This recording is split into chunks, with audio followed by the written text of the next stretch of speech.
బాబా నా ప్రేమందు కోరాహరా నా భారంబు నీదే మణి సోదరా.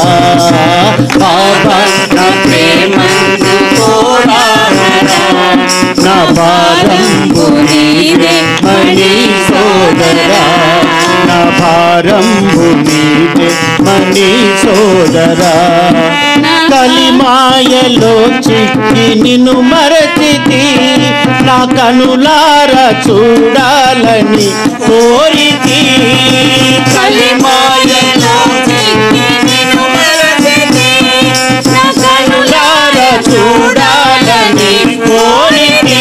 నన్ను కరుణించరా ఓ కరుణాకరా, నన్ను కరుణించరా ఓ కరుణాకరా. మెహరీష నిన్ను చేర వరమీయరా, మెహరీష నిన్ను చేర వరమీయరా. బాబా నా ప్రేమందు కోరాహరా నా భారంబు నీదే మణి సోదరా. నా భారంబు నీదే మణి సోదరా. నీ పాద కమలాలు తాకాలని నిరతము నీ ప్రేమ పొందాలని. నీ పాద కమలాలు తాకాలని నిరతము నీ ప్రేమ పొందాలని. నా మనసన్నది నీవే మా పెన్నిది, నా మనసన్నది నీవే మా పెన్నిది. నా మనసన్నది నీవే మా పెన్నిది, నా మనసన్నది నీవే మా పెన్నిది. చేరాలని ఉంది నీ సన్నిధి, చేరాలని ఉంది నీ సన్నిధి. బాబా నా ప్రేమందు కోరాహరా నా భారంబు నీదే మణి సోదరా. బాబా నా ప్రేమందు కోరాహరా నా భారంబు నీదే మణి సోదరా. నా భారంబు నీదే మణి సోదరా.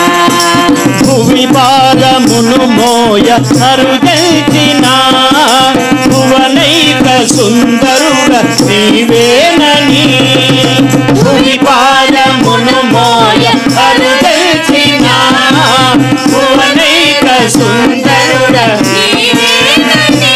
నా మది నమ్మితి నీవే నాగతి, నా మది నమ్మితి నీవే నాగతి. నా మది నమ్మితి నీవే నాగతి, నా మది నమ్మితి నీవే నాగతి. నా తనువంత నీ కొరకు తాలింతురా, నా తనువంత నీ కొరకు తాలింతురా. బాబా నా ప్రేమందు కోరాహరా నా భారంబు నీదే మణి సోదరా. బాబా నా ప్రేమందు కోరాహరా నా భారంబు నీదే మణి సోదరా. నా భారంబు నీదే మణి సోదరా. అవతార్ మెహర్ బాబా కీ జై. క్వశ్చన్ అడిగారండి, జ్ఞానోదయం పొందాలంటే ఏమి చెయ్యాలి, ఏమి ఆచరించాలి, ఏమి తెలుసుకోవాలి, మనస్సును నిగ్రహించుకోవాలంటే ఏమి చెయ్యాలి అని. నేను క్లియర్గా అడిగాను, ఇవాళ పొద్దున్నుంచి స్పీచ్లు విన్నారా అండి అంటే విన్నాను అన్నారు. యాక్చువల్ చెప్పాలంటే ఆయన క్వశ్చన్స్ అన్నీ దాంట్లో వచ్చాయి. ఈవెన్ దెన్ ఆయనకి ఎవరి చేతనా చెప్పించుకోవాలని ఉందట.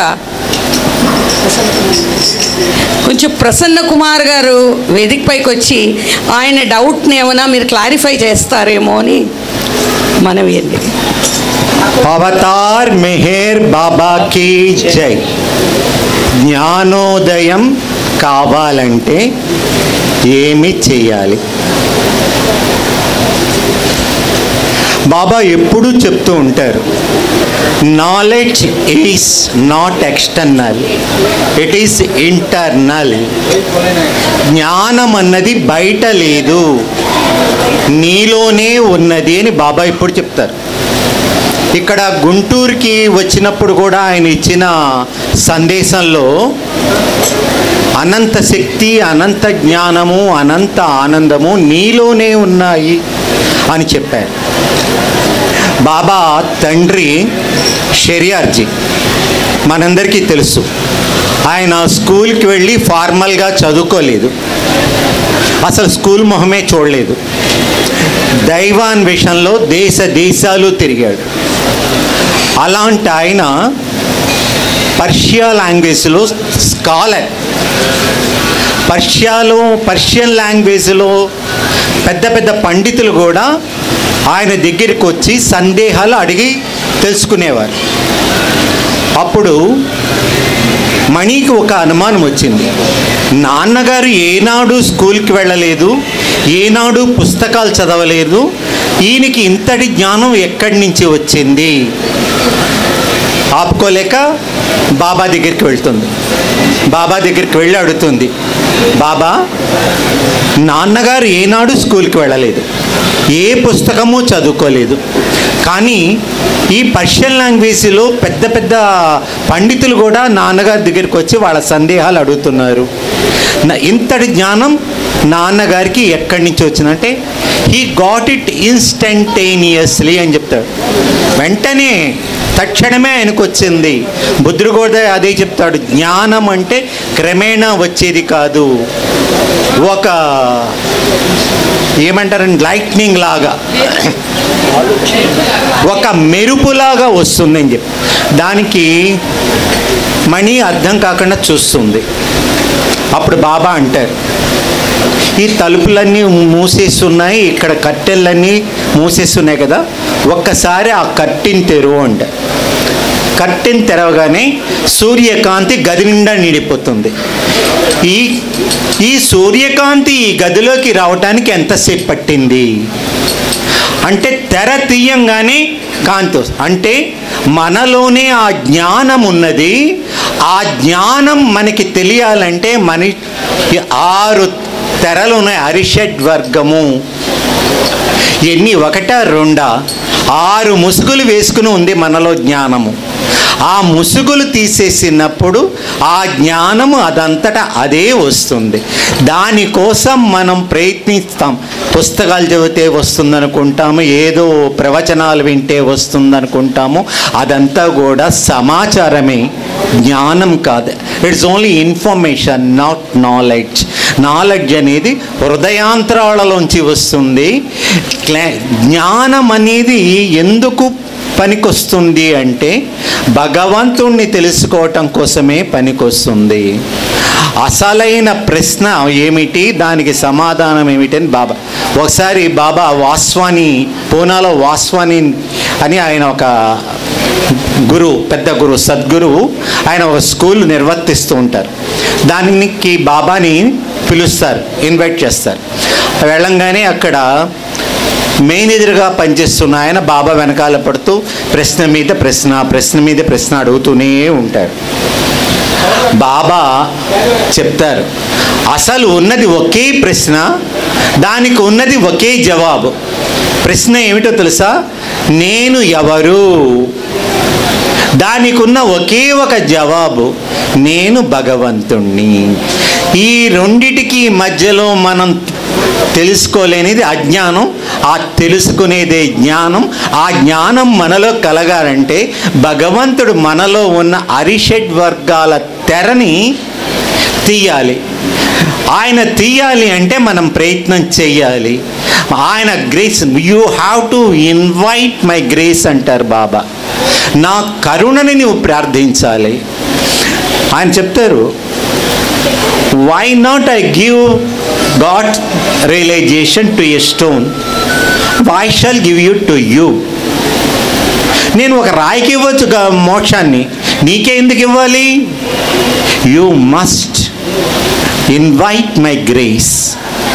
నా కరుణని, నా దయని నువ్వు అడగాలి. See, అది ఎలాగో కూడా బాబా చెప్పారు. జ్ఞానము అంటూ మనం ప్రత్యేకంగా ఏమీ అక్కర్లేదండి, చేయక్కర్లేదండి. బాబాని తలుచుకుంటూ ఉంటే, అజ్ఞానం బాబా మూర్తిని చూస్తూ ఉంటేనే చాలు. జ్ఞానము అజ్ఞానం అదంతటా అదే తొలగిపోతుంది. మనకి తెలియాల్సిందేదో అదే తెలుస్తుంది. ప్రత్యేకంగా మనకి బాహిర్గతంగా జ్ఞానం ఉంటూ ఏమీ లేదు, అంతర్గతంగానే అన్నీ ఉన్నాయి. అది బాబా కరుణ వల్ల మనకి తప్పకుండా తెలుస్తుంది. ఈలోగా good words, good deeds and good thoughts, మంచి పనులు, మంచి మాటలు, మంచి ఆలోచనలు మనం చెయ్యవలసింది అదే. ఎందుకంటే గుడ్నెస్ టు గాడ్నెస్ అని చెప్తారు బాబా. మంచితనం నుంచి నువ్వు మాధవుడి దగ్గరికి వెళ్తావు. కానీ ఆధ్యాత్మికతలో మంచి చెడు లేదు, ఇది తప్పు ఇది ఒప్పు అని లేదు, ఉన్నది ఒకటే సత్యం. ఆ మాట చెప్తే ఈరుచి మాట రుస్తుం ఫల్హాడే చెప్తారు. ఇది మంచి ఇది చెడు, ఇది తప్పు ఇది ఒప్పు, ఇది జ్ఞానం ఇది అజ్ఞానం అంటూ ఆధ్యాత్మికతలో ఏమీ లేదు, ఉన్నదల్లా ఒకే సత్యం బాబు, నువ్వు ఉండాల్సింది సత్యం వైపు. ఇతనికి రుస్తుం ఫల్హాటీకి ఏంటంటే, తను ఏది మంచి అనుకుంటున్నాడో దాని వైపు నిలబడాలనుకుంటాడు. తన ఎదురుగుండా ఎవరైనా తప్పు చేస్తున్నారు అంటే ఆ తప్పును ఖండించాలి అంటాడు. మన ఈ రుచి ఏంటంటే, ఎంత తప్పు చేసినా వాడిని క్షమించాలి, వాడికి ఇంకో అవకాశం ఉండాలి.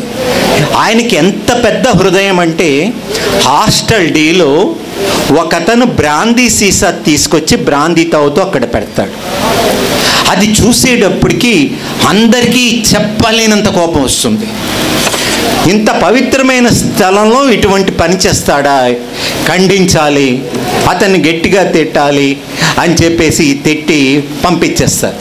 ఈ విషయం ఏ రుచికి తెలిసి పాపం అతన్ని ఇక్కడ రూల్స్ అండ్ రెగ్యులేషన్స్ ఇంకొకసారి చెప్పాలి, అర్థం కాలేదు ఇంకో అర్థమయ్యేట్టు ఇంకొక 2-3 సార్లు చెప్పాలి, అతనికి ఇంకొక అవకాశం ఇచ్చి ఉండాలి కదా.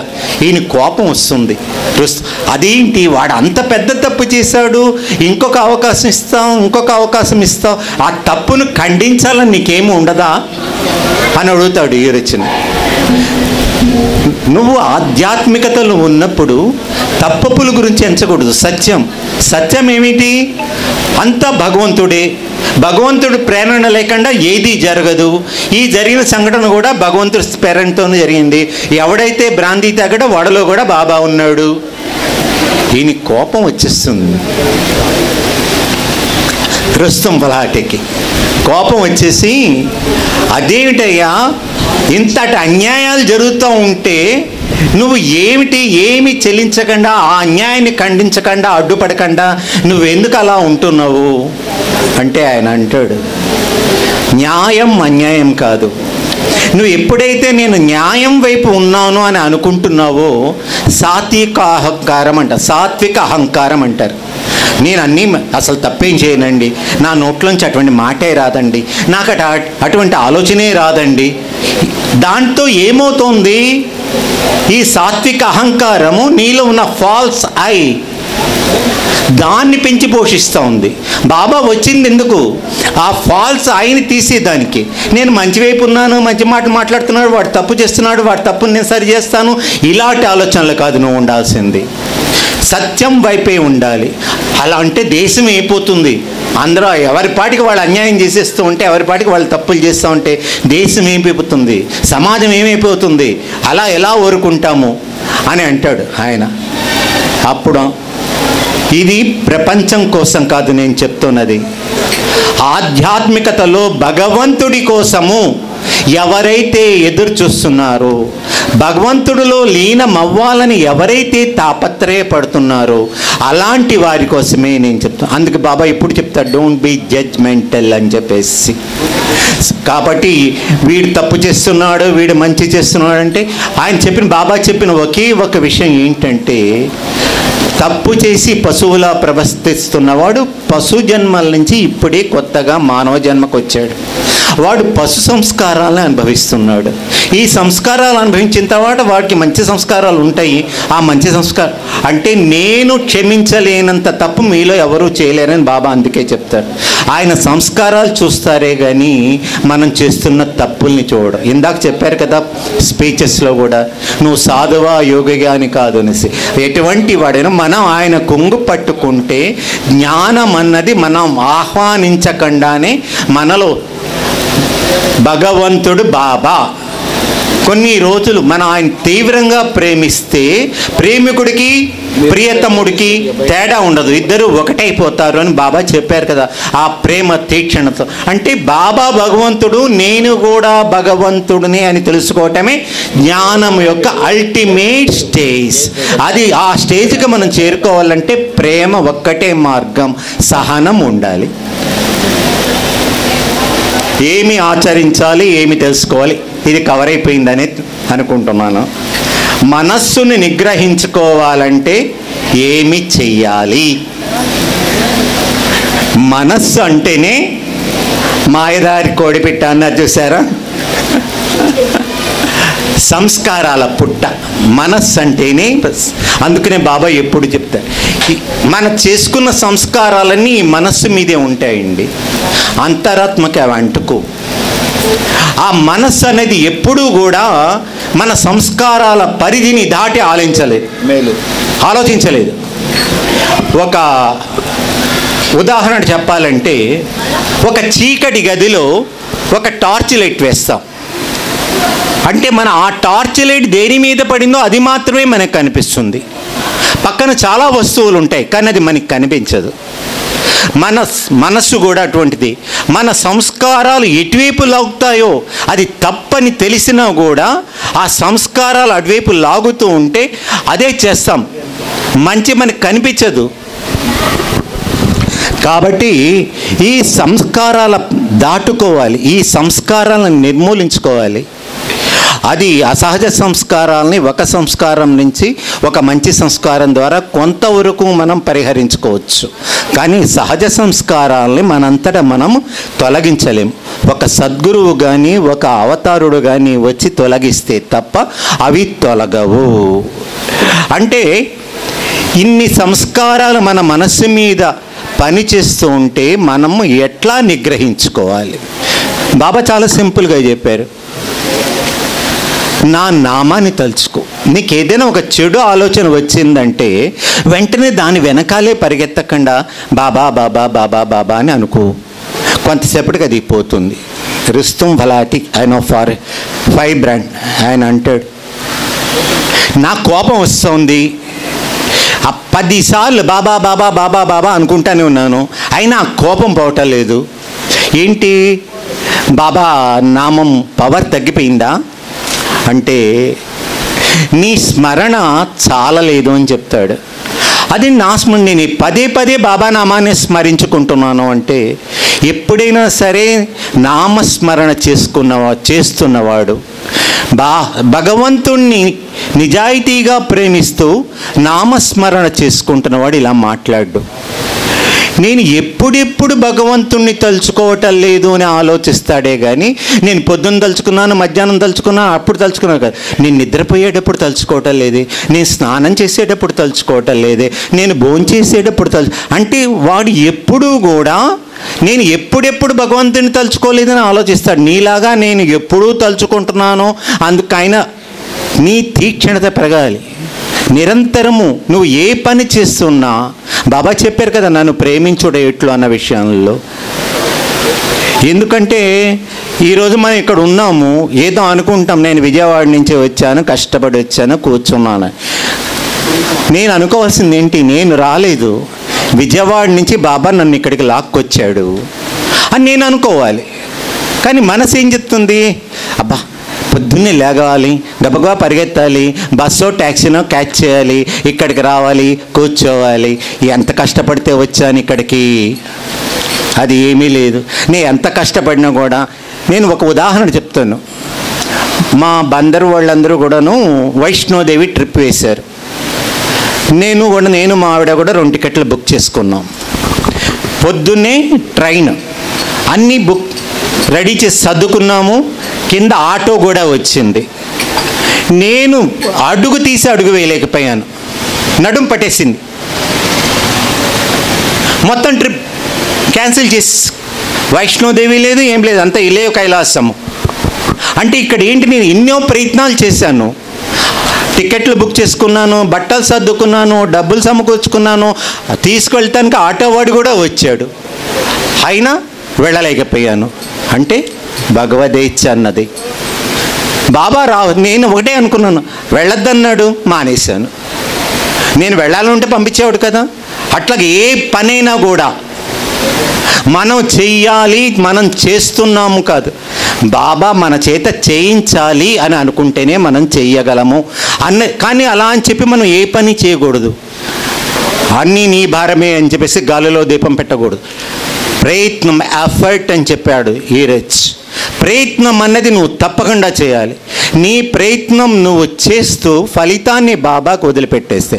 కానీ మనం చేస్తున్నది ఏంటంటే ప్రయత్నాన్ని బాబాకే వదిలిపెట్టేస్తాం, ఫలితాన్ని బాబాకే వదిలిపెట్టేస్తాం.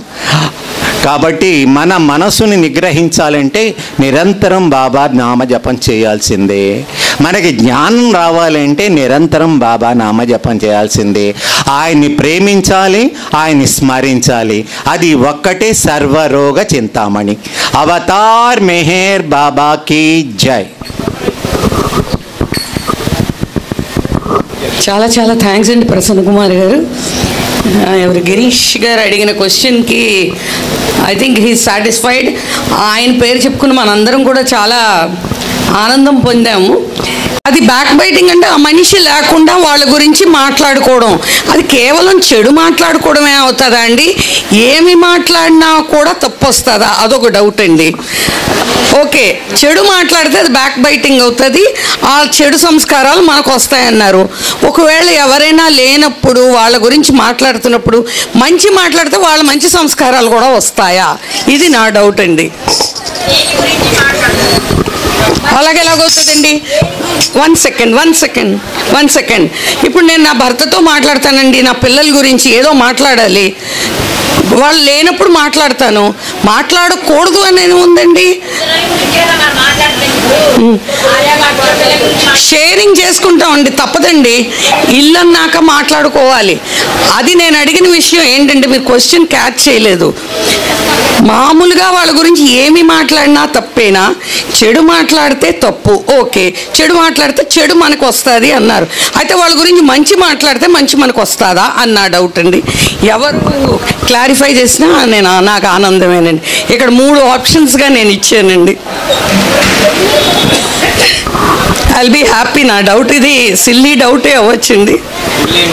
బ్యాక్ బైటింగ్ అనే పదంలోనే ఉంది. బైటింగ్ అంటే మన పశ్చాత్తాప ప్రార్థనలో బాబా ఇచ్చిన మాటలు కూడా పరనిందలు, పరోక్ష నిందలు. బ్యాక్ బైటింగ్ అనే దానికి తెలుగులో ట్రాన్స్లేషను పరనిందలు, పరోక్ష నిందలు. ఇప్పుడు ఎందుకు అలా, ఇది దాంట్లో కారణం ఏమిటి అంటే బాబా చాలా సందర్భాల్లో దాన్ని బాగా వివరించి చెప్పటం కూడా జరిగింది. మన బెంగళూరు ఆయన రఘుపతిరావు గారు ఉన్నారు, ఆయన అంటాడు, ఆయన దానికి అది బాబా కూడా చెప్పిన దాన్ని పురస్కరించుకొని back biting is more dangerous than murder అన్నాడు.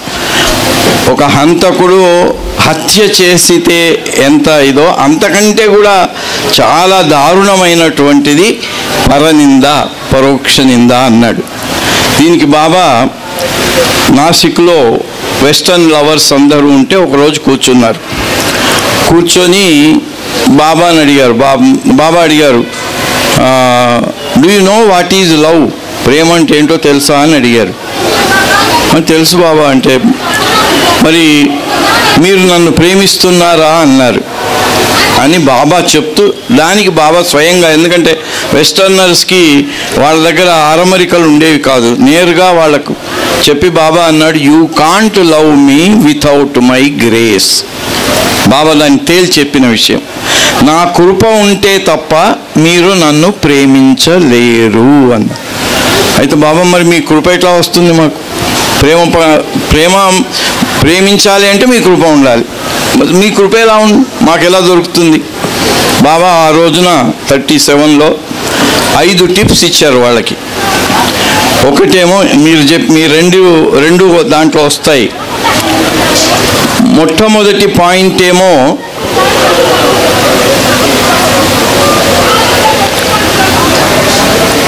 మొట్టమొదటి 5 పాయింట్లు ఇచ్చారు. దాంట్లో మొదటి point, think well of others at your own cost. నీకు నష్టమైన, కష్టమైన, ఇష్టం లేకున్నా ఇతరుల మంచినే కోరు అన్నారు. దీనికి బాబా తండ్రి షరియార్జీ ఎగ్జాంపుల్. ఆయన తెల్లకాగితం మీద సంతకాలు పెట్టించుకొని మోసం చేసి అంత ఆస్తి రాయించుకున్నాడు. అటువంటి ఆయన్ని షరియార్జీ ఒకరోజు తన స్నేహితుడిని అతని దగ్గరికి పంపించి, నువ్వు కోర్టులో వెళితే కోర్టు జడ్జి అడిగారు, వీడు మంచివాడైనా చాలా మంచివాడు, మరి ఇట్లా సంతకం నీదేనా? నాదే. ఇంక కేసేముంది, ఇచ్చేయి ఆయనకు ఆస్తి అంతా అన్నాడు. ఇచ్చేసాడు. ఇచ్చేసి సిరియన్మాయి తలగొట్టుకుంది, బాబు ఇట్లా అయితే ఎలా బతుకుతాం మనం అంటే, అప్పుడు షరియార్జీ అది పెట్టి వాడి కర్మ వాడు అని చెప్పి తనకు అతనికి ఇద్దరికి పరిచయం ఉన్న ఒక వ్యక్తిని పిలిచి పంపించి, నేను త్వరగా చనిపోతా, ఎందుకంటే చాలా పెద్ద వయస్సు కనుక నేను చనిపోతాను, వాళ్ళు పశ్చాత్తాపం వచ్చి నన్ను క్షమించండి, నేను తప్పు చేశాను అన్న రోజు నేను ఉండను, కాబట్టి ఇప్పుడే అడ్వాన్స్గా క్షమించేస్తున్నాను. చూడండి, అంటే థింకింగ్ వెల్ ఆఫ్ అదర్స్ అనేది ఏ లెవెల్లో ఉంటుంది అంటే, ఆయన మనస్సులో ఎక్కడ ఈషణ మాత్రం కూడా వాడి మీద ద్వేషం కానీ, పగ కానీ, ప్రతీకారం కానీ లేదు. థింక్ వెల్ ఆఫ్ అంటే, బాబా నా కృప కావాలి అంటే ఈ 5 లక్షణాలు మీకు ఉండాలి అని చెప్తున్న మొదటి లక్షణం ఇది. అట్లాగే భక్త తుకారాం పిల్లలకు 2 రోజుల నుంచి భోజనాలు లేవు. ఆమె గొడవ పెడితే ఇల్లు తాకట్టు పెట్టి డబ్బు తెస్తున్నాడు. మధ్యదారిలో చూసేసరికి ఓ వ్యక్తిని రాజభట్లు కోడాలతో కొట్టుకుంటూ సినిమాలో చూసాం, మనకు తెలుసు, అది బరువు లాగించుకుంటూ తీసుకెళ్తున్నాడు. ఆయన రక్తాలు వస్తున్నాయి వాడికి. ఆయన ఏంటండి ఇంత అమానుషం అంటే, వీడు బాకీ పడ్డాడు, అందుకని వీడికి బదులుగా బాకీ ఎవరు తీర్చినా మేము వాడిని తీసేస్తాము, నీకు పాపం అనిపిస్తే నువ్వు బాకీ తీర్చు అన్నాడు. పిల్లలకు 2 రోజుల నుంచి అన్నం లేదు అనే కారణంతో ఇల్లు కుదోబెట్టి తెచ్చిన డబ్బును కట్టి వాడిని విడిపించాడు. ఆయన ఇంటికి వాటి చేతులతో వెళ్ళాడు. భార్య అన్న ఏమైనా ఏం తెచ్చారు? సరుకులు. పిల్లలు పాపం 2 రోజుల నుంచి తినలేదు అంటే ఆయన అన్నాడు, మన ఆకలి కంటే కూడా మంచి పని చేసి వచ్చాను అన్నాడు. నెత్తి కొట్టుకున్నాను. అంటే thinking well of others at your own cost, ఇది షరియార్జీ భక్త తుకారాం చరిత్రలో మనకు కనిపించినటువంటి కాదండి. రెండవది బాబా నెవర్ బ్యాక్ బైటింగ్ అన్నాడు. బ్యాక్ బైటింగ్ మాత్రం ఎప్పుడు చేయకండి. ఎందుకంటే బ్యాక్ బైటింగ్లో 2 విషయాలు ఉన్నాయి. ఇప్పుడు మనకు ఇందాక అందరూ చెప్పిన దాని సారాంశం చూసినట్టయితే, మనం నిజంగా బాబాను ప్రేమించటం అంటే మంచివాళ్ళు చెడువాళ్ళు అందరిలో బాబాను చూడాలి. అది చూడగలిగినప్పుడు నీకు మంచివాడు చెడువాడు ఎక్కడ తేడా ఎక్కడుంది? నీకు అందరూ మంచివాళ్ళే. అందుకే ధర్మరాజుకు అజాతశత్రువు అని పేరు వచ్చింది. దుర్యోధనుడికేమో అసలు మిత్రుడే లేడట, వాడు ఒకరి తప్ప మంచివాడు లేడు ప్రపంచంలో అని. ఆ ఇద్దరు రెండిటికి తార్కాణం అన్నమాట. అలా మీరు లేనప్పుడు మీరు ఒక పక్కన అందరిలో బాబా ఉన్నాడు అని చెప్పుకుంటూ, ఇంకొక పక్కన ఎవరినో వాడు అలాంటి వాడు ఇలా చేశాడు అలా చేశాడు అని వాడి పరోక్షంలో మీరు వాడి యొక్క తప్పులను ఎంచుతున్నారు అంటే, మీరు అది కేవలం మాట వరుసకు మాత్రమే తీసుకుంటున్నారు, అందరిలో బాబా ఉన్నారు అని ప్రాక్టికల్గా తీసుకోవటం లేదు. కాబట్టి దానివల్ల ప్రయోజనం ఏముంది? ప్రయోజనం లేదు. 2, అలా చెప్పటంలో ఏమవుతుందంటే మన అహంకారం కూడా, వాడు అలాంటి వాడు అనటంలో వాడికంటే నేను గొప్పవాడిని. ఏదో ఒక సామెత చెప్తారు, ఒక గీత పెట్టారు, ఆ గీతను చెరపకుండా చిన్నగా చేయాలి అంటారు. చిన్నగా చేయాలి అన్నప్పుడు పక్కన పెద్ద గీత పెట్టాలి, అదన్నమాట. వాడిని చిన్నగా చేయటం కోసం మనం పెద్దగా చేసుకుంటాం అన్నమాట. అంటే పరోక్ష నిందలో తెలియకుండానే మన అహంకారాన్ని మనం పెంచుకుంటాము. రెండో వాడిని నిందించటం ద్వారా మీరు చెప్పినట్టుగా వాడి సంస్కారాలు మన నెత్తి మీద వేసుకుంటాం. కాబట్టి బాబా అన్నాడు, నా కృప కావాలంటే మాత్రం పరోక్ష నిందలు ఎప్పుడూ చెయ్యవద్దు. భగవంతుని కృప కావాలి అంటే నువ్వు పొగడండి, ఏం పర్వాలేదు. అది పొగడటం వల్ల ఇప్పుడు ఈ గీత ఉంది, ఆ గీతను చిన్నగా చేయాలంటే పెద్ద గీత పెట్టాం. గీతను పెద్దగా చేయాలన్నాం అనుకున్నాం, అప్పుడు చిన్న గీత పెట్టాలి పక్కన. అంటే మనం చిన్నగా చేసుకున్నట్టు అవుతుంది. చిన్నగా చేసుకున్న అదే ఫలితం, పెద్దగా చేసుకున్న అదే ఫలితం. రెండిటి వల్ల కూడా అహంకారం పెరుగుతుంది. సంస్కారం అంటే ఏంటి? అహంకారమే కదా. సంస్కారం అంటే నేను ఇతరుడి కంటే గొప్పవాడిని అనగానే సంస్కారం, ఇతరుడి కంటే చిన్నవాడిని అన్నా సంస్కారమే. ఇన్ఫీరియారిటీ, సుపీరియారిటీ రెండు కూడా మన అహంకారాన్ని పెంచే కారణాలే. కాబట్టి అది నష్టమే, ఇది నష్టమే. కాకపోతే ఇతరుల నింద చేయటం చాలా పెద్దది, ఇతరులను పొగడటం అనేది అది బాబా దీంట్లో ఇంకొక పాయింట్ ఉంది. Always think well of others ఎలా అన్నారో, ఇతరులలో మంచిని గ్రహించండి, చెడును విసర్జించండి అన్నారు. చెడును విసర్జించి మంచిని గ్రహించటం వల్ల మీకు మీ అహంకారాన్ని తగ్గించుకోవటానికి, ఇన్ఫీరియారిటీ సుపీరియారిటీ రెండింటిని తగ్గించుకునే అటువంటి అవకాశం మీకు కలుగుతుంది. అందుకని మంచిని గ్రహించండి అని ఇది భర్తృహరి ఒక సుభాషితాల్లో ఒకటి ఉంది. దీంట్లో ఏమిటి అంటే హంస క్షీర న్యాయము అని. హంస ముందు పాలు పెడితే దాంట్లో పాలు మాత్రమే తీసి నీళ్ళు వదిలేస్తుందట. సైంటిస్టులు ఒప్పుకోకపోయినా ఇది సుభాషితాల్లో ఉండే పద్యమే. వనజభౌండు కోపమున వాహనమైన మరాళ భర్తకు వనజ వనీ విహార కలనంబు తొలంగగ చేయుగాని గుంభనమున దుగ్ధ జీవన విభాగ విధాన నిరూఢ నైపుణీజనిత మహాయశో విభవసారము హంసకు మాన్పజాలని అని అది.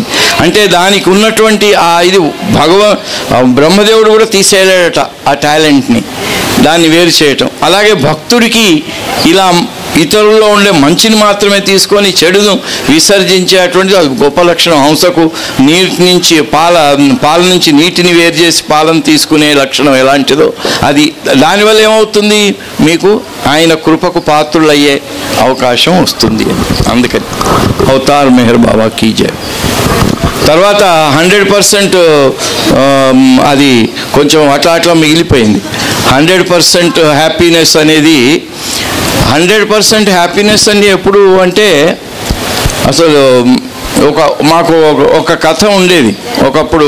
మాకు చిన్నప్పుడు ఎప్పుడో ఒక రాజుగారికి ఎప్పుడు అన్హ్యాపీనెస్ అనట. మరి రాజుగారు అంటే ఆయనకు కోట్ల ఆస్తి ఉంది, అధికారం ఉంది, అన్నీ ఉండి కూడా ఆయనకు ఎప్పుడు సంతోషం ఉండేది కాదట. ఎప్పుడు ఏదో ఒకటి అదుర్దా చింత వరి. మంత్రిని అడిగాట, బాబు దీనికి వైద్యులందరినీ పిలిపించారు, వాళ్ళు ఏం చేసినా తగ్గలే. అప్పుడు ఆ రాజగురువు, ఆయనకు గురువు గారు కదా, మరి సరైన దారి చూపించేది గురువే కదా. ఆ గురువు వచ్చాడు, తెలుసుకున్నాడు, ఓహో ఏం లేదు, ప్రపంచంలో ఎక్కడైనా ఎవరైనా హాయిగా ఉండి సంతోషంగా ఉండేవాడి చొక్కా ఒకటి తెచ్చి ఈయనకు వేయండి, ఈయనకు హ్యాపీనెస్ వస్తుంది అని చెప్పారట. భక్తులు అందరూ తిరుగుతున్నారు, ఎవరింటికి పోయినా అయ్యో మాకు ఆ కష్టం ఉంది, ఈ కష్టం ఉంది. బుద్ధుడు కూడా ఒక బాబు చనిపోతే తల్లి వచ్చి బుద్ధుడిని ముందు పెట్టేసి, నా కొడుకును నువ్వు బతికించాలి, నువ్వు బుద్ధుడు, నువ్వు భగవంతుడు అంటున్నారు వీళ్ళంతా. అంటే నువ్వమ్మ అది పెద్ద విషయం ఏం కాదు, ఎవరింటికైనా వెళ్ళి ఎవరింట్లో మాకు మృత్యువు లేదు అని చెప్పగలిగిన ఇంట్లోకి వెళ్ళి ఒక పిరికెడు ఆవాలు తీసుకురా, అవి ఇక్కడ పెట్టాయి, నేను నీ కొడుకుని బతికిస్తానన్నాడు. ఆమె అన్ని ఇళ్ళు తిరిగింది, ఎక్కడ వేసినా అయ్యో మొన్ననే మా వాళ్ళు చచ్చిపోయినారు, మా తాత చచ్చిపోయినాడు, మా తండ్రి చచ్చిపోయినారు, ప్రతి ఇంట్లో మృత్యు ఉంది. మొత్తం తిరిగేసరికి ఆమెకు ఆ జ్ఞానం వికసించింది, జ్ఞాన వికాసం అయింది. అయ్యి వచ్చి దండం పెట్టి నాకు తెలిసిపోయింది ఇక అని కొడుకుని తీసుకొని వెళ్ళిపోయి దాని సంస్కారం చేసిందట. అట్లాగే ఈ రాజుగారికి ఆ తొక్క ఎవడైతే సంతోషంగా వాడు చొక్కా తెచ్చి వేయమన్నారు. వెతికారు ఎక్కడ ఎవరు దొరకలే. రాజుగారి కోపం వచ్చింది, అలాంటి వాడు ఎక్కడ దొరకలేదా మీకు అయితే ఆఖరికి ఈ మంత్రిను ఒక ఇది వాళ్ళు వెళుతూ ఉంటే ఎక్కడో ఒక పబ్లిక్ గార్డెన్లో, ఒక తోటలో వాడు పిచ్చివాళ్ళలాగా ఉన్నాడు. వాడు ఎగురుతున్నాడు, గంతులు వేస్తున్నాడు, కూర్చున్నాడు, పడుకున్నాడు. వాడు ఎందుకో వెళ్ళి ఆ సైనికుడు వెళ్ళి వాడిని అడిగాడు, రాజుగారి సేవకుడు, బాబు నువ్వు ఏంటి ఇంత ఇదిగా ఉన్నావు, నువ్వు ఎప్పుడు ఇలా సంతోషంగా ఉంటావా అన్నాడు. ఎప్పుడు ఇలాగే ఉంటాను నేను అంటే, నీకు దుఃఖం లేదా? ఏం లేదు, నాకు ఇలాగ ఉంటాను. అప్పుడు మంత్రి గారికి అనిపించింది, కానీ వాడి చొక్కా ఎంతో చాలా డర్టీగా చిరిగిపోయి ఉంది. ఇది రాజుగారికి ఎలా వేస్తాం? సరే అయినా తీసుకెళ్ళి అది వేశారు, తగ్గిపోయిందట. ఆయనకి ఇది వెళ్ళిపోయింది. అంటే దాని కథకి అర్థం ఏమిటి అంటే, ఎట్టి పరిస్థితుల్లోనైనా ఆనందంగా ఉండగలిగిన వాడు 100% ఆనెస్ట్గా ఉండాలి. అంటే పరిస్థితి ఏదైనా ఆనందంగా ఉండాలి. అదే బాబా చెప్పినటువంటి న్యూ లైఫ్ ప్రిన్సిపల్. గుండె కోతలకు గురి అయినా చెదరనీకు చిరునవ్వు ఎప్పుడు, నీ మొహం మీద ఎప్పుడు చిరునవ్వే ఉండాలి. గుండె కోతలకు గురి అంటే ఎన్నో కష్టాలు నష్టాలు అన్నీ వస్తూనే ఉంటాయి. You will be tossed between ద్వంద్వాల మధ్యన, కష్ట సుఖాల మధ్యన మీరు ఫుట్బాల్ ఆడినట్టు ఆడుతూనే ఉంటుంది విధి. అయినా కనీసం ఆలోచనలో కూడా, ఇప్పుడు తుకారంలాగా పిల్లలకు అన్నం లేదు, కానీ ఆయన ఏమాత్రం ఆలోచన ఇది నేను ఇస్తే నా పిల్లల గతి ఏమిటి అనే ఆలోచన కూడా రాలే ఆయనకి. భగవంతుడిని అక్కడ వాడి కోసం చేయాలి అని చేసేసాడు.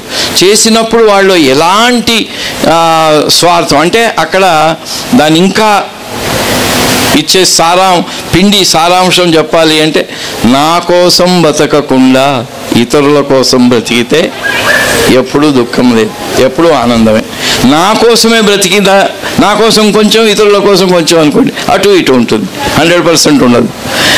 ఎప్పుడైనా నా కోసము అని, ఎందుకు అందరిలో నేను చూడగలిగిన భాగ్యము నిమ్మని అలిగాను. అందరిలో నన్ను చూసుకొని అందరి సంతోషమే నా సంతోషం అనుకునేవాడికి 100% సంతోషం. నా సంతోషము అనే ఆలోచన ఏ కొంచెం వచ్చినా కూడా 100% కట్ అయిపోతుంది. అవతార్ మెహర్ బాబాకి అనిపించింది, ఎత్తేసాను. అయితే ఇతరులతో పోల్చుకోకుండా ఉండడం ఒక లక్షణం. అసంతృప్తి లేకుండా పూర్తిగా ఏది లభిస్తే దానితో సంతృప్తిగా ఉండడం. ఇంకొకటి నిర్భయంగా ఉండడం. ఈ 3 చెప్పదలుచుకున్నాను. ఆ 3 నేను పాటిస్తాను, నేను అలాగే ఉంటాను. అందుకని నేను సంతోషంగా ఉన్నానని చెప్పగలను. జై మెహర్ బాబా. ఏం చేయాలి నేను? కాదు, అలా కాదు. ప్రశ్న ఏమిటి? ఇప్పుడు నేను ఒకటి మాట చెప్తాను.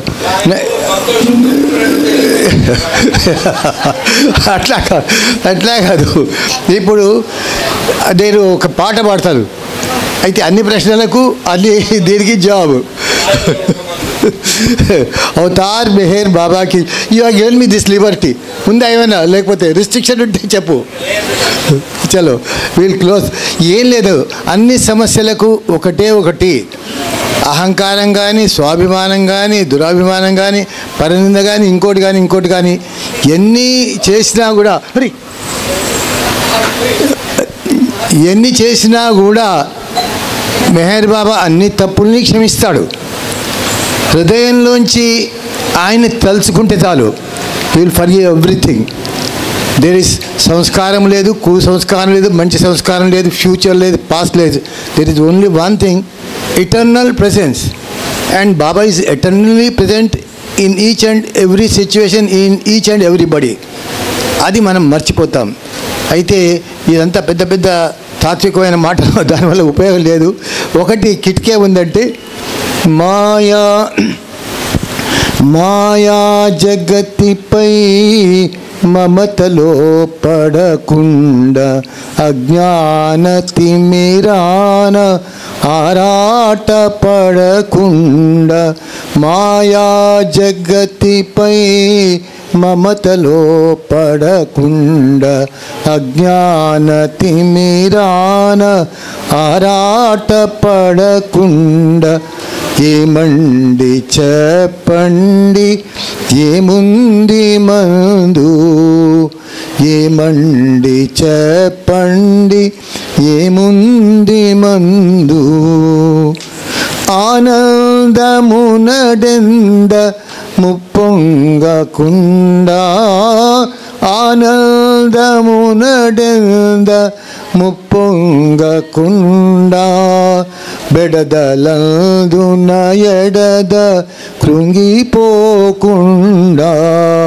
బెడదలందున ఎడద కృంగిపోకుండా ఏమండి చెప్పండి ఏముంది మందు ఏమండి చెప్పండి ఏముంది మందు ఆయాసపడు వేళ ఆవేశపడు వేళ ఆయాసపడు వేళ ఆవేశపడు వేళ ఆశలడి ఆశలై నీరసము పడు వేళ ఆశలడి ఆశలై నీరసము పడు వేళ ఏమండి చెప్పండి ఏముంది మందు ఏమండి చెప్పండి ఏముంది మందు ఆకొన్న వేళ భీకొన్న వేళ ఆకొన్న వేళ భీకొన్న వేళ ఆరుగురు ఏకమై ఠీకొన్న వేళ ఆరుగురు ఏకమై ఢీకొన్న వేళ ఏమండి చెప్పండి ఏముంది మందు ఏమండి చెప్పండి ఏముంది మందు శీతోష్ణ సుఖ దుఃఖ మానవమానాది శీతోష్ణ సుఖ దుఃఖ మానవమానాది ద్వంద్వానుభవములలో పొంగి కృంగెడి వేళ ద్వంద్వానుభవములలో పొంగి కృంగెడి వేళ ఏమండి చెప్పండి ఏముంది మందు ఏమండి చెప్పండి ఏముంది మందు ఉందండి ఒక మందు అన్నిటికీ మందు ఉందండి ఒక మందు అన్నిటికీ మందు దేహ బాధలకైన మోహ బాధలకైన దేహ బాధలకైన మోహ బాధలకైన అహరహము ఇహమందు మెహరనుటయే మందు అహరహము ఇహమందు మెహరనుటయే మందు మెహర్ బాబా అందరండి మెహర్ బాబా మెహర్ బాబా మెహర్ బాబా మెహర్ బాబా మెహర్ బాబా మెహర్ బాబా మెహర్ బాబా మెహర్ బాబా మెహర్ బాబా మెహర్ బాబా మెహర్ బాబా మెహర్ బాబా అవతార్ మెహర్ బాబా కీ జై. దీనికి ఫైనల్గా, ఎందుకంటే ఇంకా కొంచెం ఇవి ఉన్నాయి, ఫైనల్గా 100% హ్యాపీనెస్, 100కి 100 వాళ్ళు సంతోషం అనే దానికి 2 కేటగిరీలు చేద్దాం మనం. ఒకటి ప్రయత్నం, రెండవది అనుభవం. మనందరం చెప్పి నేను 100% హ్యాపీనెస్ ఉన్నా ప్రయత్నములోనే, అనుభూతిలో కాదు. ఎందుకంటే అనుభూతి 100% ఆనందంగా ఉండేవాడు 7th ప్లేన్ వాడే. 7th ప్లేన్ అంతే, అదే ద్వంద్వాలకు అతీతమైనటువంటి ఆనందం అదే. ఇప్పుడు మనం ప్రపంచంలో ద్వంద్వాలలో ఉండి 100% హ్యాపీగా ఉన్నానని చెప్తే ప్రయత్నమే. ఇది అనుభూతి కాదు. అనుభూతి కేవలం 7th ప్లేన్.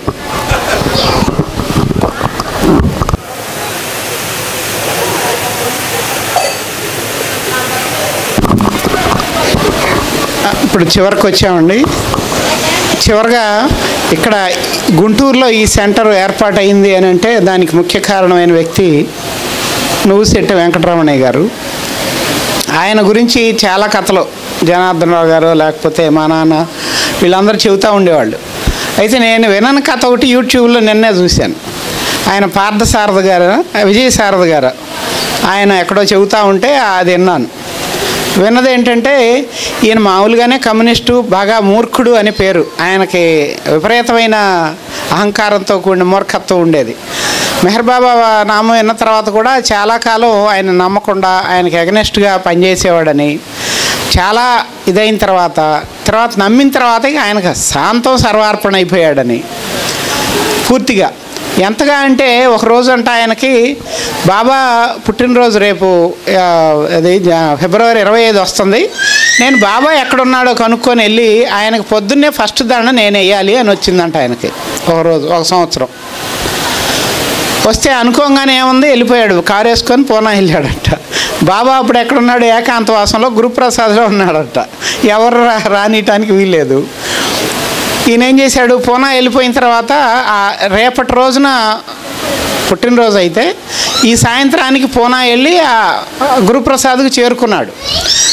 ఆ చేరుకోవడానికి ముందే దారిలో పూనాలో అత్యంత బ్రహ్మాండంగా దండలు కట్టేవాడి దగ్గరికి వెళ్ళి బ్రహ్మాండమైన గులాబీ దండ అత్యంత సుందరంగా కట్టించుకొని తీసుకొని వెళ్ళాడంట. వెళ్ళి ఆ గేటు దగ్గర కారు ఆపుతుంటే ఎదురుగా ఆదికేయరా అని ఉన్నాడు. ఓరిపాడుగా నీడు ఒకడు వచ్చాడు మా దుప్పదంచడానికి, మనం ఎట్ట తట్టుకోవాలి, ఇప్పుడు మనం ఏం చెప్పినా తట్టుకోలేమని తిట్టుకుంటున్నాడు అంట ఆయన. ఇక్కడేమో ఏకాంతవాసం నడుస్తుంది, ఈయనేమో వస్తాడు, ఈయనకి చెప్పలేమో పెట్టలేము, ఈ మొండి మనిషికి ఏం చేయాలి ఇప్పుడు అని ఆయన తలకాయ పట్టుకున్నా అంట. వచ్చి రావటమే, నువ్వు నా గురించి ఏం తిట్టుకోవాల్సిన పని లేదు, నేనేం ఉండను, నిన్నేం ఇసుకీలేను, జస్ట్ నేను దండేస్తా, రేపొద్దునే బాబా ఫస్ట్ దండ నాది పడాలి బాబా మెడలో, మీరేం చేస్తారు నాకు తెలీదు, మీకు ఇచ్చేస్తాను, నేనున్నాను వెళ్ళిపోతా అని చెప్పేసి ఇచ్చేసి వెళ్ళిపోయాడు. తెల్లారింది 5 గంటలకి ఆదికేయరాని మెహరామాయికి ఇచ్చారంట ఆ దండ. ఆ దండం తీసుకెళ్ళి మెహరామాయి పొద్దున్నే 5 గంటలకి ఆయన అలంకరించిందంట. అలంకరిస్తే బాబా ఈ దండ ఏంది ఇంత బాగుంది, ఎవరు ఇచ్చారు నీకని అడిగారంట మెహరామాయిన. నాకేం తెలుసు, ఆదికేయరాని ఇచ్చారు. ఆదికేయరాయని పిలవమన్నారంట. పిలిస్తే ఆయన పిలిచి ఇది ఎక్కడి నుంచి వచ్చిందంటే ఆ గుంటూరు నుంచి వచ్చాడండి, మరి ఆయన ఇచ్చిపోయాడు అని అన్నాడంట. నువ్వేం చేస్తావో ఎట్ట చేస్తావు, ముందు ఆయన పట్టురండి అన్నారంట. ఈ గోడైంది అని ఈయన ఇక బయలుదేరి వెళ్ళటానికి వెళ్ళి ఆ గురుప్రసాద్ గేటు తీసుకొని ఇక ఎతుకుదామని వెళ్తే కారు వేసుకొని ఆ కారులో అంతే కూర్చొని ఉన్నాడట. గేట్ ఎదురుగా మనిషి ఆ కారులో కూర్చొని ఉన్నాడు లిటరల్గా. ఇక కూర్చుంటే అయ్యా బాబు పిలుస్తున్నాడు రాయ్యా అని తీసుకెళ్ళి లోపలికి తీసుకెళ్ళి అది ఇక లోపలికి తీసుకెళ్ళిన తర్వాత బాబా ఆలింగనం ఇచ్చే దాంతో పాటు దండ మెళ్ళ ఉంది కదా, ఈ దండం తీసి మళ్ళీ నీ చేతులతో నాకు అలంకరించమని చెప్పాడు. ఇదండి ఇట్లాంటి విషయాలు గుంటూరు సెంటర్కి సంబంధించి ఆయన రమణయ్య గారికి ఎన్ని జరిగితే ఆయన అంత మూర్ఖంగా బాబాని రైల్లో తీసుకొని వచ్చి ఇక్కడ ఊరేగించి, ఇయర్ తెలియదండి అదే చెప్పింది ఆయన. ఇందులో ఇయర్ ఏం చెప్పలేదు, ఆయన చెప్తే నిన్నే విన్నా నేను. ఇది కూడా అదే అట్లానే నిజామాబాద్కి సంబంధించిన మన మూర్తి గారిది కూడా, ఆయన కూడా ప్రముఖమైన భక్తుడు ఒక ఆయన. ఈయన ఎదురుగా సైకిల్ మీద వెళ్తా ఎవరో ఒక ఆయన అప్పుకో శంకరయ్య గురించి కూడా అందులోనే చెప్పాడు. ఈ 3 కథలు అందులో చెప్తారు. అవతార్ మెహర్ బాబా కీ జై. ఫైనల్గా జనార్దన్ రావు గారే ఒక 2 ముక్కలు చెప్పి గుంటూరు సెంటర్ గురించి ఈ సభని ఇంతటితో సమాప్తం చేయాల్సింది. మీరంతా చెప్పారు, నాకన్నా నువ్వే బాగా చెప్పావు, చాలా బాగుంది. నాకు తెలియదు ఆ విషయం. ఆయన ఎన్వి రమణయ్య గారు వెళ్ళి బాబాకి దండ వేశారంటే ఎంత అదృష్టవంతుడు. ఆ సెంటర్కి సంబంధించిన వాళ్ళు మనమంతా అంటే ఇంకా ఎంత అదృష్టం. అది మరి ఎప్పటి పూర్వజన్మ పుణ్యము, ఎక్కడి వాడు నన్ను బాబా ఇక్కడ పడేసేసి ఈ గుంటూరు సెంటర్ తోటి అనుబంధం ఏర్పరిచాడు. ఇక్కడికి ఎప్పటికీ నేను ఏం చేశానంటే నా స్వార్థ బుద్ధితో 1990లో ఇక్కడి నుంచి నిజామాబాద్ ట్రాన్స్ఫర్ పెట్టుకున్నాను. అంటే 1977లో ఇక్కడికి వచ్చాను. ఈ సెంటర్ కన్స్ట్రక్షన్ అయింది, ఇనాగ్రేషన్ అయింది, చక్కగా అన్ని లీగల్ ఆస్పెక్ట్స్ నుంచి వాటి నుంచి అన్నిటిలోంచి బయటపడ్డాము. బయటపడ్డాక పరిస్థితులు అంటే ఇక అవన్నీ చెప్పలేమనుకోండి. నేను ఇక్కడి నుంచి వెళ్ళిపోయాను. ఇక్కడి నుంచి వెళ్ళిపోయే రోజు సుబ్బారావు గారు నన్ను గట్టిగా పట్టుకుని నడిచారు. అప్పుడు నేను మహాపాపం చేశాను అనుకున్నాను. మహాపాపం చేశాను నేను. ఈ వ్యక్తి ప్రేమ గురించైనా నేను ఇక్కడ ఉండిపోయినా నా జీవితం బాగుపడేది. అంతకన్నా ఆయన్ని మర్డర్ చేయడం ఈజీ అనిపించింది. అయితే అది ఇవాళకి కూడా దహిస్తుంది. అయితే సరే, దీనికి ఇక నిష్కృతి లేదు. నిష్కృతి ఒకటి ఏమిటి, అనుక్షణం బాబా నామం తీసుకోవడం, తెలిసి చేసిన తప్పులకి, తెలియని చెప్పులకి, పరనిందలకి, పరోక్ష నిందలకి అన్నిటికీ ఆయనే ఇది సామర్థ్యం గలవాడు. మనమంతా అసమర్థులం. ఆ విషయం తెలుసుకొని మనం ఒదిగి ఉండి రక్షించుకొని నిరంతరం ప్రార్థించాలి. అటువంటి అట్మాస్ఫియర్ ఇవాళ ఈ మీటింగ్లో కలిగింది. ఇక్కడ నేను రావడం నా యొక్క అదృష్టం అనుకుంటున్నాను. మనం కనుక ఈ ప్రేమని హృదయంలో అట్లాగే పెట్టుకొని మళ్ళీ మనం తిరిగి వెళ్ళిపోతే that will be very pleasing to Baba. Avatar Meher Baba కీ జై. మేము ఒక ఊరేగింపు చేయాలంటే ఆ ఊరేగింపులో ఎవరు ఉండరు. గుంటూరు సెంటర్లో కొంచెం పొద్దున్నే వచ్చి ఏదైనా పనులు చూసుకొని మళ్ళీ తిరిగి వెళ్ళి వచ్చేటప్పటికే టైం అయిపోద్ది ఊరేగింపు. కానీ హైదరాబాదు సెంటర్ నుంచి పెద్ద సంఖ్యలో రావడం, అట్లానే నరసరావుపేట కానివ్వండి, వివిధ సెంటర్ల నుంచి వచ్చి ఆ ఊరేగింపులో మాకు ఇవాళ చాలా సంతృప్తిని ఇచ్చారు. పొద్దున్నే ఊరేగింపు కాడి నుంచే అట్లానే వచ్చిన కాడి నుంచి కూడా అన్ని రకాల పాటలు కానివ్వండి, ముఖ్యంగా రామాయంపేట రామచంద్ర గారు ఆయన వస్తున్నాడంటే నాకు కూడా, నేను యాక్చువల్గా ఒక ప్రోగ్రాం పెట్టాలి, బాబా ప్రోగ్రాము ఏదో మేము అక్కడ లోపల జరుపుకుందాం అనుకున్నాం. కానీ వీళ్ళందరూ బయలుదేరారని తెలిసిన తర్వాత ఇంకా నాకు ధైర్యం వచ్చింది, బయట పెడదామయ్యా అనుకొని బయటకు వచ్చేసాం. అది ఇప్పుడు బయటకు వచ్చిన తర్వాత మనం బయట పెట్టడానికి మాకు పద్దాకు గుర్తొచ్చేది ఈ వ్యక్తి.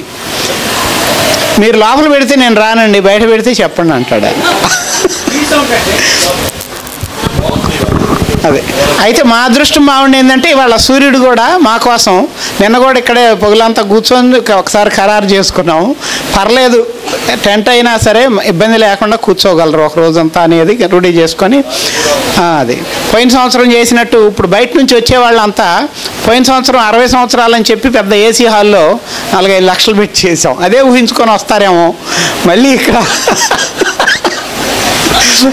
ఇవన్నీ ఉన్నాయి, కానీ ఇది కూడా అలవాటు చేయాలి కదా. మళ్ళీ వచ్చే సంవత్సరం కూడా అవకాశాన్ని బట్టి ఇట్లా చేస్తాం కాబట్టి దీనికోసం మీరు అందరికీ కూడా పేరు పేరున అందరికీ కూడా బాబా తరపున ధన్యవాదాలు తెలియజేస్తున్నాం.